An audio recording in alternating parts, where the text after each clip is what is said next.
আসসালামু আলাইকুম দাদু, কেমন আছো? ওয়ালাইকুম আসসালাম রহমতুল্লাহ। হ্যাঁ, আলহামদুলিল্লাহ, আমি ভালো আছি। হে রে রতন, তুই কেমন আছিস? তোর কি খবর টবর? হ্যাঁ দাদু, আলহামদুলিল্লাহ আমি আছি ভালো। তো তুমি যে আজকে বাসায় বসে আছো, বাইরে বেরোইলে না ঘোরাঘুরির জন্য বা বাজার দিকে গেলে না?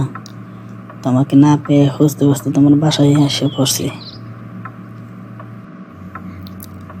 তুই আমাকে খুঁজতে খুঁজতে বাসায় আইস? কে এমন কি দরকার পড়লো যে আমারে খুঁজতে খুঁজতে বাসায় পর্যন্ত আইতে হয়েছে তোর? কি ব্যাপার, কোনো সমস্যা? বলতে দেখিনি কি সমস্যা? না, সমস্যা না বলতে, তোমার সাথে অনেক সময় বসে আড্ডা মাড্ডা দিই তো, আর তুমি অনেক সুন্দর সুন্দর গল্প বলো। তো গল্প শোনার নেশাই তোমাকে খুঁজতেছিলাম আর কি। তো তোমার কাছ থেকে আজকে একটা নতুন গল্প শুনবো, এই জন্যই আর কি। আরে পাগলা, কি কথা শোনালি? আমি তো ভাবছি যেভাবে বলতেছো আর যেভাবে বিশ্রামে বাসা পর্যন্ত আইছো, না জানি কি কত বড় বিপদ। তুই হাসালি আমাকে। তো বল দি, গল্প শুনতে যখন আইছো, কি গল্প শুনবো? কোন গল্প, কি ধরনের গল্প শুনবি বল দেখিনি, জানা তাহলে বলতেছি। গল্প বলবা? চারিদিকে মানুষের সম্পদের প্রতি মানুষের যে লোভ লালসা, যে একে অন্যের জমি দখল করে ফেলতেছে, কারোর কাগজে কলমে একটু সমস্যা হইলে গিয়ে কেউ নিজের নামে খারিজ করে নিয়ে আসতেছে। তো তুমি আজকে এই ধরনের এক লোভী মানুষের গল্পই বলো, যারা অন্যের সম্পদের প্রতি এত লোভ, যে নিজের সম্পদ কাউকে দিতে চায় না, অন্যের সম্পদ পাইলে ছাড়ে না, গরিব মানুষের জায়গা জমি মানে নিজের নামে লিখিত করে নিয়ে নেই। তুমি এই ধরনের একটা গল্প বলো, আজকে এইটাই শুনবো। আচ্ছা, স্বার্থপর লোকের গল্প। তা শোন, অনেক দিন আগে এক এলাকায় এক স্বার্থপর লোক ছিল। সে তার নিজের সম্পদের মধ্যে অন্য কাউকে বন্টন দিতে বা শেয়ার দিতে রাজি না, এবং তার চরিত্র ছিল এরকম যে সে অন্যের জমি সম্পদ টাকা পয়সা অর্থ করে যাই সে দখল করার মতন পেত, সব নিজের নামে দখল করে নিত। উদাহরণস্বরূপ, যেরকম আমাদের সমাজে এমন মানুষ আছে যারা দলিল করেছে কিছু জায়গায় অনেক বছর আগে, কিন্তু নতুন করে দেশের আইন কানুন পরিবর্তন হওয়ার পর এইগুলা আর ঠিকঠাক করতে ভুলে গেছে বা জানে না। সহজ সরল মানুষ। এইরকম সহজ সরল মানুষদেরকে টার্গেট করে করে সে তার এলাকার বহু মানুষের জায়গা জমি এভাবে নিজের নামে লিখে নিয়েছে, যাদের কাগজ অনেকটা দুর্বল বা পাকিস্তান পিরিয়ডের ছিল, কারোর কাগজ ছিল ব্রিটিশের আমলের। কিন্তু বর্তমান ওই বাংলাদেশের ওই এলাকার যখন নথিপত্রের ব্যাপারের জন্য প্রতি বছরই ঘোষণা আসতো, কিন্তু ওই লোক এতই সরল সোজা, এত সহজ সরল ছিল যে সে জানতোই না যে কিছু কিছু কাগজ এমন হয় যে দেশ স্বাধীন হওয়ার পর তার নিয়ম কানুন বা আইন প্রক্রিয়ার ব্যবস্থা চেঞ্জ হয়ে গেছে, পরিবর্তন ঘটেছে। তো না জানার কারণে ওই লোকের কাগজগুলা বর্তমান আইন কানুনের সমন্বয়ে কিছুটা দুর্বল হয়ে পড়ে। তো দুর্বল হয়ে পড়ার পর ওই লোক, স্বার্থপর লোক যে জোচ্চুর, পরের সম্পদের প্রতি লোভী, ওই লোকটা এসব সুযোগ বিশ্রে বের করে এবং এসব সহজ সরল লোকদেরকে সমাজের টার্গেট করে তাদের কাগজপত্রগুলা বিভিন্ন অফিসে গিয়ে দাগ নাম্বার, হতিয়ার নাম্বার এগুলো দিয়ে দিয়ে চেক করে, করার পর ওইগুলার সিস্টেম সম্বন্ধে জেনে নিজে একটা বুদ্ধি খাটিয়ে কৌশল করে একটা প্ল্যান করে ওইসব মানুষের জায়গা জমিগুলা নিজের নামে খারিজ করে নিত। তো এইভাবে সে অনেক সম্পদের মালিক হয় এবং তার বাবার দেওয়া সম্পদও মোটামুটি ভালোই ছিল। তো ওই লোক এভাবে দিন যায় বছর যায় এভাবেই চলতে থাকে। হঠাৎ একদিন হয়েছে কি, ওই স্বার্থপর লোকটা যে অন্যের জমির প্রতি, মানুষের সম্পদের প্রতি, অনেক টাকা পয়সার প্রতি অনেক লোভ ছিল, ওই লোকটা হঠাৎ কোথাও একদিন যাইতেছিল, তার পকেটে ছিল 30,000 টাকা একটা বান্ডিল। ওই 30,000 টাকা নিয়ে সে পকেটে করে যাইতেছিল। হঠাৎ করে দেখে অনেক দূর যাওয়ার পর তার পকেটে কোনো টাকা নেই। সে অনেক বিশ্রায় টাকাগুলো পায় নাই, কোথাও এক রাস্তার মোড়ে পড়ে গেছে। তো ভাগ্যক্রমে যেই এলাকার মধ্যে গিয়ে ওই টাকাগুলা লোকটা হারিয়েছে, ওই এলাকায় অনেক সৎ সুন্দর মনের একটা মানুষ বাস করত। যেই এলাকায় টাকাগুলো হারানো হয়েছে, মানে ওই স্বার্থপর লোকের পকেট থেকে টাকাগুলো পড়ে যায়, ওই এলাকায় এক সৎ লোক ছিল। ওই সৎ লোকের একটা মেয়ে ছিল। ওই মেয়েটা কোনো এক কারণে ওই রাস্তা ধরে কোথাও যাইতেছিল।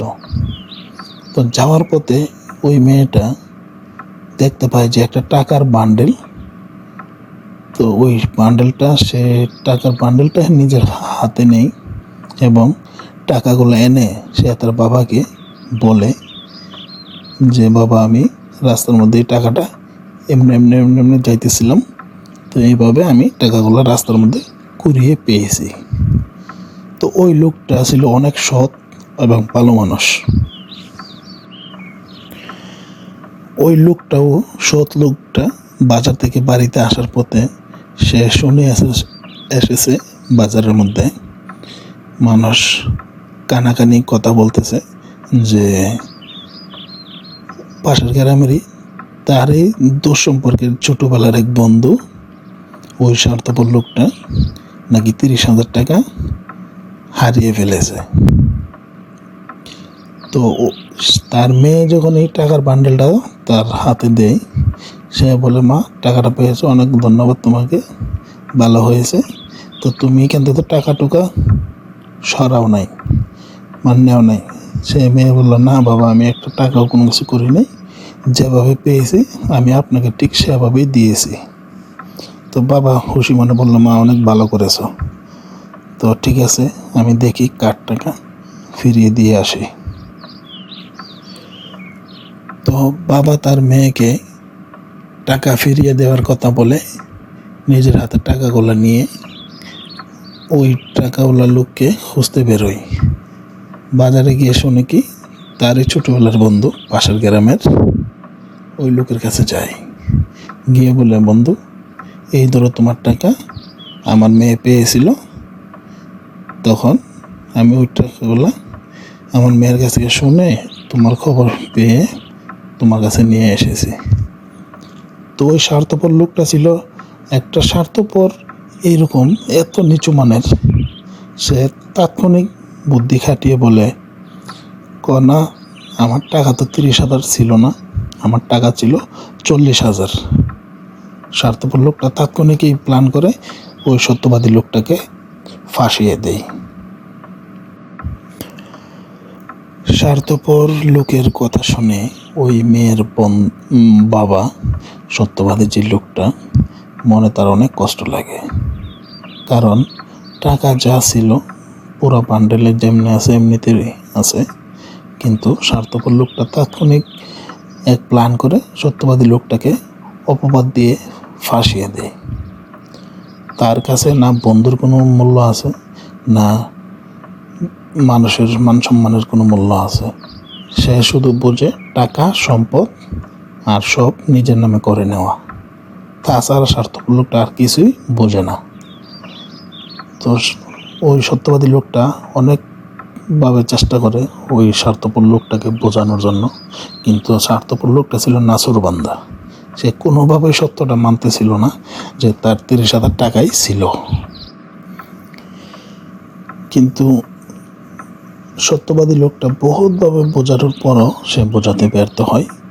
আর স্বার্থপর যে লোক, সে তো জানে তার 30,000 টাকাই ছিল বা হারিয়েছে 30,000 টাকায়, কিন্তু সে তাৎক্ষণিক যে প্ল্যান করেছে ওই প্ল্যানের সামনে সত্যবাদী লোকটা এক সময় ব্যর্থ হয়ে রাগান্বিত মনে টাকাগুলো তার বাড়িতে রেখে চলে যায়।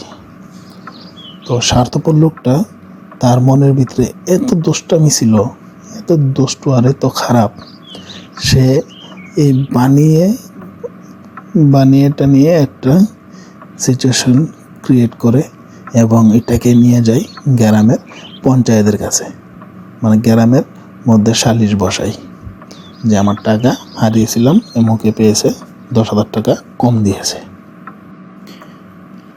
তো ওই সত্যবাদী লোক যখন চলে যায়, তারপর ওই স্বার্থপর যে লোক, ওই লোক গ্রামের পঞ্চায়েত বা সর্দার যারা, তাদের কাছে নালিশ জানায় যে আমি এমুক দিন কোথাও যাইতেছিলাম, হঠাৎ আমার পকেট থেকে রাস্তায় 40,000 টাকা একটা বান্ডেল হারিয়ে যায়। তো পাশের গ্রামের সত্যবাদী যেই লোকটা, ওই লোকটার মেয়েটা টাকা পায়, ওই লোকের নাম বলার পর ওই লোককে বিচার মজলিসের মধ্যে ডাকানো হয়। ডাকানোর পর তাকে জিজ্ঞেস করা হয় যে ওই লোক 40,000 টাকা হারিয়েছে এবং তুমি নাকি তাকে টাকা দিয়েছো 30,000। তখন তাৎক্ষণিক সে সব কিছু সত্য সত্য বলে বোঝানোর চেষ্টা করে, কিন্তু গ্রামের পঞ্চায়েত দুজনের কথাই ঠান্ডা মাথা শোনে। তো গ্রামের পঞ্চায়েত যারা, তারা সবাই দুজনের বক্তব্য শোনার পর তাৎক্ষণিক বলে ওঠে যে যে টাকাটা পেয়েছে তোমার মেয়ে, তাকে ডাকো। তো উনি ওনার মেয়েকে বাড়ি থেকে ডেকে এনে তখন পঞ্চায়েতের লোক যারা, সর্দার, ওনারা জিজ্ঞেস করে ওই মেয়েটাও হুবহু তার বাবা যেভাবে বলেছে ঠিক হুবহু বলেছে, কারণ তারা তো সত্য কথা বলতেছে, বাবা মেয়ে উভয়ের কথা মিল। কিন্তু স্বার্থপর লোকটা নিজে থেকে এই ঘটনা সাজিয়ে বলেছে গ্রামের পঞ্চায়েতদেরকে। তো গ্রামের পঞ্চায়েতরা ওই মেয়ের কথা অনেক মন দিয়ে শোনার পর উভয় পক্ষের সবার বক্তব্য শোনার পর গ্রামের পঞ্চায়েতরা নিজেদের মধ্যে একটা সালিশ বসায়, যেটাকে আমাদের গ্রামে মানে 4-5 জন একসাথে হয়ে বিজ্ঞ লোকেরা আলাদা একটা পরামর্শ করে একটা সিদ্ধান্তের জন্য, যাতে সমস্যাটা সমাধান করা যায়। তারপর তারা শুনে নিজেদের মধ্যে একটা পরামর্শ করে, বলে তোমার কথা শুনলাম, ওনার কথা শুনলাম, তো যেহেতু টাকায় আমার 10,000 টাকা কম আর ওই লোক বলতে 10,000 টাকা বেশি, তো যেহেতু টাকাটা কম, এর মানে এই টাকা ওই লোকের হারানো গেছে না, অন্য কারোর। তো এই টাকাটা ওই মেয়ে এবং মেয়ের বাবাকে ফিরিয়ে দিয়ে বলে এই টাকাটা তুমি নিয়ে যাও, যদি 30,000 টাকার খোঁজে কেউ আসে তখন আমরা এটার ফয়সালা করব। আর ওই যে স্বার্থপর লোভী দুশ্চরিত্র যে লোক, তাকে বলে যে তুমি তো বলতেছো তোমার 40,000 টাকা হারানো গেছে, কিন্তু তারা তো পেয়েছে 30,000 টাকা, তো এই টাকা তোমার না, আমরা এই টাকা ওই ব্যক্তিকে দিয়ে দিয়েছি। যদি কেউ বলে যে আমার 30,000 টাকা হারানো গেছে, তো ওই টাকা সঠিক ব্যক্তিকে ফিরিয়ে দেওয়া হবে। আর তুমি যেহেতু বলতেছো তোমার 40,000 টাকা হারানো গেছে, তো এই টাকা তো তোমার না, তো তোমার 40,000 টাকা যেই পেয়ে থাকে আমাদের কাছে খবর আসলে আমরা তোমাকে ডাকি, ওই 40,000 টাকা তোমাকে ফিরিয়ে দেব। এই কথা বলে ওই স্বার্থপর লোকটাকেও তার কথা বলে বিদায় করে দিতে চাই, আর সত্যবাদী লোকটাকে এর আগেই টাকা দিয়ে পাঠিয়ে দেওয়া হয়েছে।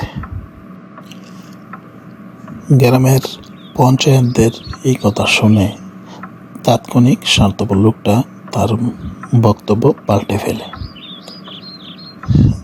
যখন ওই গ্রামের পঞ্চায়েতরা সত্যবাদী লোকটাকে টাকা দিয়ে তাকে বাড়িতে ফিরিয়ে পাঠিয়ে দেয়, বা আর স্বার্থপর লোকটাকে যখন এই কথা বলে, তখন তাৎক্ষণিক স্বার্থপর লোকের বক্তব্য পাল্টে যায়। সে বুঝতে পারে যে এই টাকা এখন আর আমি পাবো না, সেই জন্য সে সত্যটা তাৎক্ষণিক গ্রামের পঞ্চায়েতের সামনে স্বীকার করে যে না, এই 30,000 টাকা আমারই, আমি লোভে পড়ে ওইটা বলেছিলাম আর 10,000 টাকা বাড়িয়ে নেওয়ার জন্য। তো উপস্থিত সব গ্রামবাসী এই কথা শুনে পঞ্চায়েতের সবাই একদম হতভম্ব হয়ে যায়।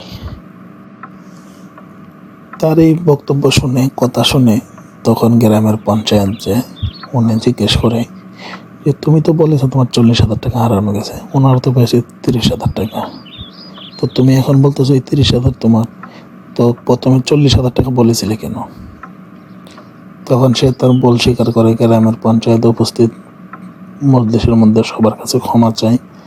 সে বলে যে আমি লোভে পড়ে 10,000 টাকা বেশি নিতে চেয়েছিলাম, এই বলে আমি আপনাদের কাছে বলেছিলাম।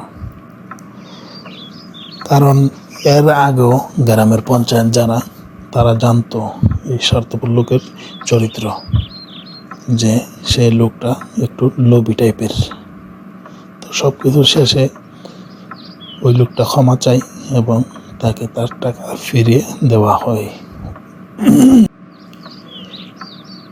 এভাবে যারা সমাজে খারাপ কিছু ছড়ায়, স্বার্থপর লোভী জোচ্চুর যত লোক আছে, তার না নিজের মান সম্মানের খেয়াল আছে, না অন্যের মান সম্মানের কোনো টেনশন আছে। যারা এই ধরনের মেন্টালিটি রাখে, তারাই এই ধরনের সিচুয়েশন জন্ম দেয়।